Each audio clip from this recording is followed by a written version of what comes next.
Hey everybody, it's Stick and Hack Reacts. I'm Adam Grubb from the Stick and Hack Podcast Network. That's Keith Stewart from ESPN Radio in New York, host of The Pro Show. Keith, it is the Monday after the Masters, and there is nothing that you and I could say that hasn't already been said in the last 24 hours, really, about Matsuyama's performance, the Masters back in general, fans, the pomp and circumstance of the April Masters. But what people are wanting from you is your reaction and reaction only. So, first of all, we're going to go off script a second. Keith, your reaction to the fact that I watched about 6 holes all weekend of the Masters. I hate it. What are you doing? Come on. You got to do better than that. It's the Masters. It's the 85th Masters. And not only that, but it changed the world of golf. Mm-hmm. It did. And I know that now, but at the time I was watching 2 kids change the world of youth volleyball, and I couldn't get away from it. But nonetheless, I did happen to see the important parts. That was, of course, him winning, among others, monumental moments over the weekend. So your overall reaction to the Masters in general and Matsuyama winning? Loved it. I loved it. There's 2 things about the Masters I would have to say that I loved. I love Matsuyama winning, but I also I think there was a lot of pressure after the one in November to come back and to kind of set the tone that 2021, the major season, was going to be normal again, and it was going to be exciting and dramatic, and it certainly was all that and a bag of chips. I mean, Hideki, with the weight of a country on his back, 125 million people, 9 million golfers in Japan. I mean, think about it this way. Come July 23rd, we might have a golfer either carrying the flag for Japan or the last guy to light the torch. I mean, that's how big a deal this is. And, last week we had Tsubasa Kajitani. She wins for the women at Augusta National Women's Amateur, and now you've got Hideki winning in the Masters. I can't say enough good things of what this is going to do for the game of golf in the world. Yeah, it has reached globally for sure, and this was a very exciting time. This is now there's some misinformation out there. This is not from us, but from other media sources. This is not the first Japanese winner of a major in professional golf. It's the first male Japanese professional golfer to win a major. Well, hey, it's the first Japanese player to win the Masters.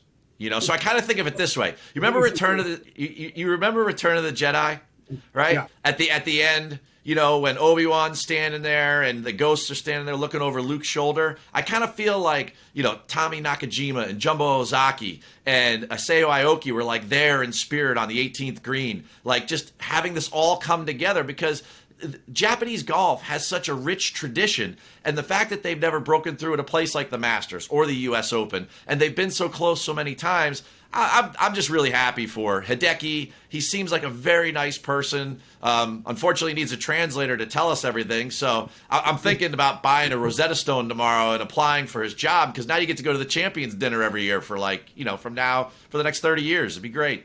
Well, you also had the most muted reaction of a Masters winner, I think, in the history of the 85 years of the Masters tournament. But that's perhaps another reaction, a bonus react that we could get to.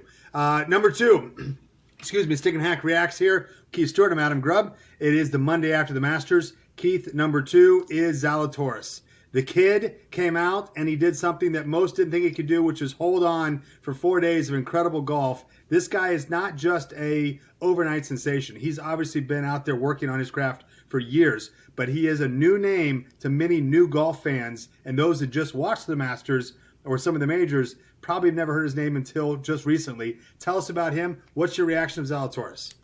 Really impressed by his performance, of course, but I've known Will Zalatoris for a little while. In 2014 at Carlton Woods in the USGA Junior, the national championship for the boys under the age of 18, a player of mine played Zalatoris in the Sweet 16, and Zalatoris beat him outright in that match, and then he won the actual U.S. Junior in 2014. So I've seen his game for a while. The kid was impressive then, and he's even more impressive now. At the end of 2018, he was like over 2,000th in the world in the official World Golf Rankings, and now he's in the top 50. In his last 2 majors, at Wingfoot, he was tied for 6th, and at the Masters here, he was 2nd. You got to love this kid. And the fact that he's doing it with a size 30 waist and not like 60 protein shakes a day, I mean, it's classic. I mean, see ball, hit ball, and he's plays fast. He does all the things that you and I like about golf, Adam. And I think that we're going to see this kid for years to come. It's great. And now this is controversial on my side, but he looks like he should be in band, not on the golf course, or maybe he does both. He has a geeky frame. And he has some social media love because they say he looks like a caddy from Happy Gilmore, as well as Owen Wilson, as well as many other celebrities. He has that kind of look, that kind of Midwestern kind of dopey look to him. But the kid can flat out play, and he's a lot of fun to be around, from my understanding. All right, well, I get it. Your Masters green is green with envy. Because if the guy looks like Owen Wilson, you're just jealous. I get it. That's okay. I'm wearing green here too. It was a fantastic Masters. And you know what? It's like 38 days to the PGA Championship at Kiowa. Right. And we have all of this drama and these stories. And there's so much that we could talk about in these Stick and Hack Reacts. What do you got for me next?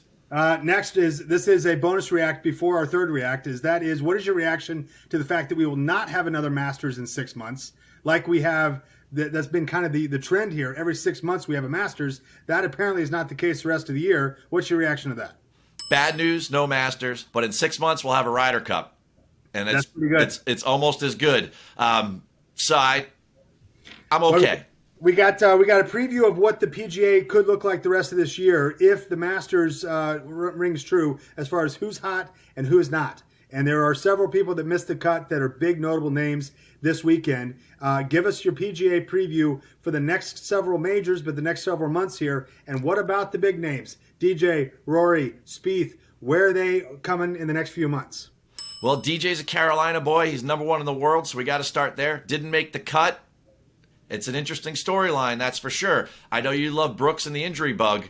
Was he feeling okay? How is all of that going? How is he going? How is his mystique and that cloud of confusion that he carries around of his injuries and his knee surgery? How is that going to react to going out to Kiowa?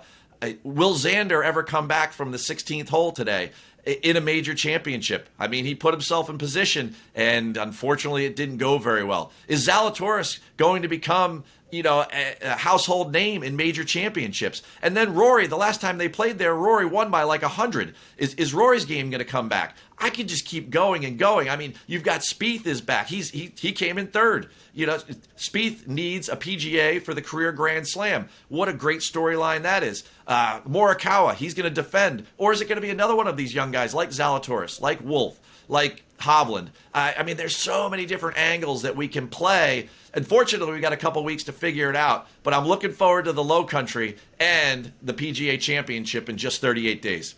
Keith, and that's what's exciting about major championship season. They feel like they come up quicker and quicker and quicker, which is fantastic. And this year, we've got the Ryder Cup, so we're going to be able to see some of the world's greatest and best on the PGA stage 5 times. That's 4 majors, and that's the Ryder Cup. My God, what an incredible season of golf we have on store. You think that Jordan is back. Most people think Jordan is back. You think Brooks is what? The same? I think Brooks is very motivated right now. And as a 4-time major winner, I think that's a very interesting thing. I think that DJ definitely was a little taken back by the fact that he just couldn't figure out how to play good this week and how to make the cut.